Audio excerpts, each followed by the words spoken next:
23전 23승, 인류 해전사상, 유례없는 불패의 신화. 하지만 여러분, 이 사실을 아십니까? 이 위대한 장군이 죽고 나서 무려 100년 동안 조선은 그를 철저히 잊고 살았습니다. 1598년 11월 19일 새벽, 노량 앞바다, 자욱한 화약 연기 너머로 마지막 포성이 울립니다. 나의 죽음을 알리지 마라. 장군의 마지막 유언과 함께 7년 전쟁의 마침표가 찍혔습니다. 하지만 이상합니다. 전쟁을 끝낸 영웅의 뒤편으로 기이한 정적이 흐릅니다. 국장도 없었습니다. 변변한 사당 하나 지어지지 않았습니다. 조정은 우의정 추증이라는 종이조각 하나를 던져주듯 건네고는 서둘러 문을 닫아버렸습니다. 그리고 100년, 장군을 직접 기억하는 이들이 모두 세상을 떠나고 그 이름이 백성들의 희미한 옛 이야기가 되었을 때 죽어있던 장군을 무덤 속에서 다시 꺼낸 자들이 있었습니다. 왜 하필 그때였을까요? 100년 동안 방치되던 장군이 왜 갑자기 국가적 필요에 의해 소환되었을까요? 이 질문의 답을 찾는 순간 여러분은 우리가 믿는 영웅이 사실은 시대의 필요에 의해 어떻게 정교하게 설계되는지, 그리고 왜 지금 우리 지갑 속 100원 동전에 그가 새겨져 있는지 그 진짜 이유를 깨닫게 될 겁니다. 1598년 12월 노량해전의 승전보가 한양에 도착했습니다. 7년의 지옥이 끝났습니다. 그러나 선조의 표정은 차갑게 식어 있었습니다. 왕은 기뻐할 수 없었습니다. 아니, 정확히는 공포를 느꼈습니다. 전쟁 7년 동안 선조가 한 일은 무엇입니까? 왜군이 상륙하자마자 백성을 버리고 의주로 도망쳤습니다. 명나라로 망명하겠다며 짐을 쌌습니다. 하지만 이순신은 달랐습니다. 옥포, 사천, 당포, 그리고 한산도. 명나라 군대가 오기도 전에 장군은 홀로 바다를 성벽처럼 지켜냈습니다. 민심은 이미 알고 있었습니다. 우리를 버린 왕과 우리를 위해 싸운 장군. 선조에게 이순신의 승전보는 자신의 무능을 증명하는 고통스러운 성적표였습니다. 전쟁 중에도 선조는 이순신을 끊임없이 의심했습니다.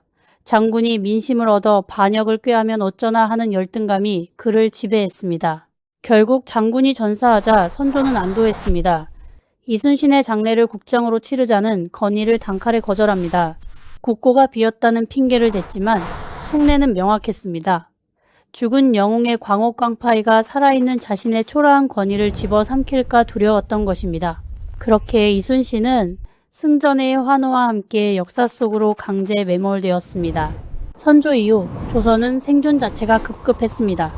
광해군이 전후복구에 매달렸고 인조시대에는 병자호란이라는 더 처참한 비극이 닥쳤습니다.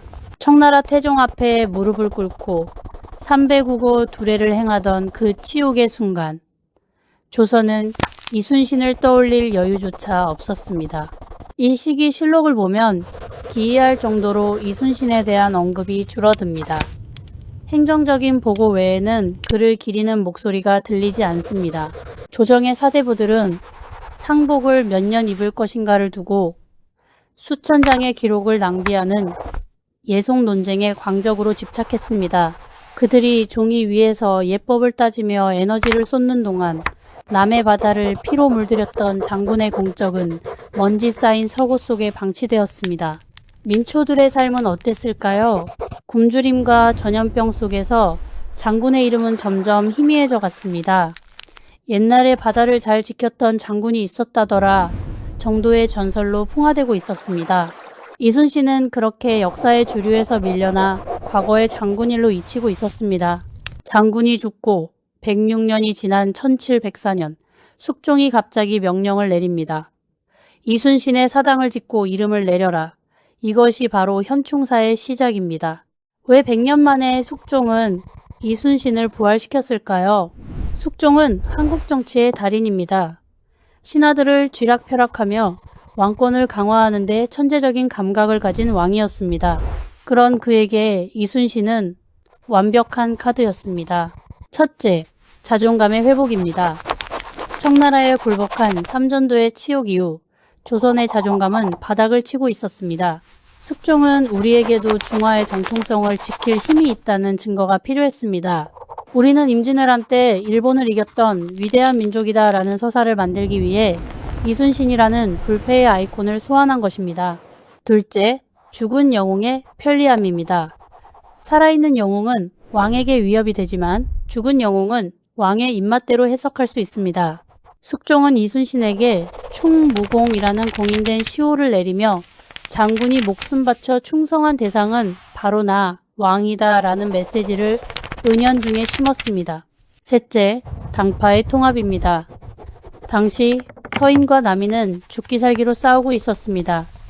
하지만 이순신이라는 이름 앞에서는 누구도 반대할 수 없었습니다. 숙종은 이순신을 초당파적 영웅으로 세움으로써 찢어진 민심을 자신의 발 아래로 모았습니다. 영웅은 그렇게 숙종의 통치 도구로 재탄생했습니다.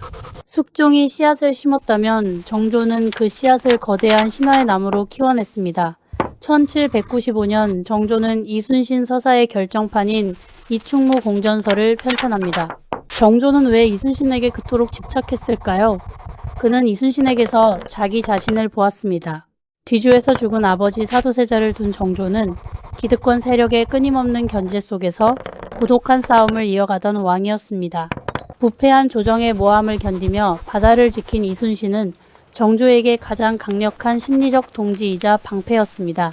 정조는 장군의 일기들을 모아 직접 난중일기라는 이름을 붙여주었습니다. 그리고 무관에게는 이례적으로 성스러울 성신자를 붙여 성웅, 싱흉이라 명명합니다. 이는 파격적인 신격화였습니다. 왜 성웅이었을까요? 정조는 자신의 군사개혁 장용영 창설, 화성축조에 반대하는 보수 세력을 압도할 권위가 필요했습니다. 나라를 구한 성웅의 뜻을 잇겠다는 명분 앞에 감히 누가 토를 달겠습니까? 정조는 이순신을 신의 반열에 올림으로써 자신의 개혁을 성스러운 과업으로 둔갑시켰습니다.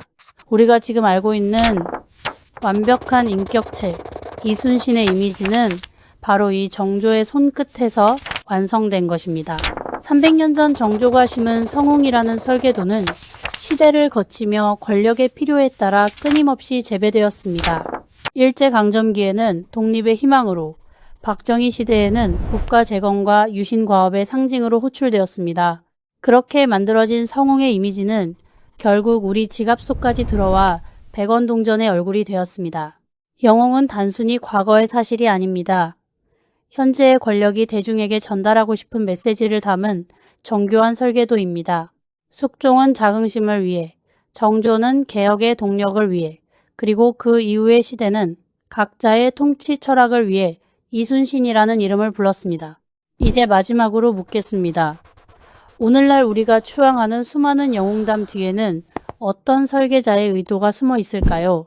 여러분이 유튜브에서, 뉴스에서, SNS에서 팔로우하는 그 영웅들은 과연 누구의 필요에 의해 그 자리에 서 있는 것일까요? 오늘 밤 지갑에서 100원짜리 동전을 하나 꺼내 보십시오. 300년 전 한 왕의 치밀한 정치적 결단이 지금 당신의 손바닥 위에 놓여 있습니다. 영웅을 만드는 자가 역사를 지배합니다. 그리고 그 영웅을 어떻게 바라볼 것인지 결정하는 것은 이제 온전히 당신의 몫입니다.